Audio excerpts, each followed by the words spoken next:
I'm Emily Martin. I'm Vice President and General Counsel at the National Women's Law Center. Today we have this question about the wage gap. I recently graduated and have a job, but I'm trying to decide whether to go back to school or not. I was wondering if the wage gap that you talk about gets smaller for women with more education. Well, the good news is that if you go back to school, it's likely that your wages will go up, both for women and for men. Earnings increase with education.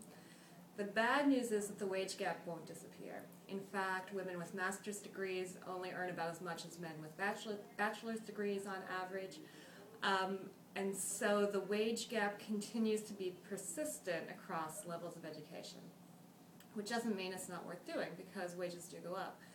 The other thing to keep in mind is that, of course, depends on what you're going back to school to do, because while you find the wage gap across occupations, there are some occupations that are higher paying than others, and there are some occupations where the wage gap is smaller than others. So, for instance, the data we have suggests that computer programming is a place where wages are high, where women are not very well represented, but when women are represented, the wage gap is not especially big. It's smaller than in a lot of places. So it makes sense to think a little bit about the wages that your degree will actually bring to you, the occupation that you're going into, but also to look specifically at the wage gap within that occupation when you're making the choice about where to go to school, what to go to school for.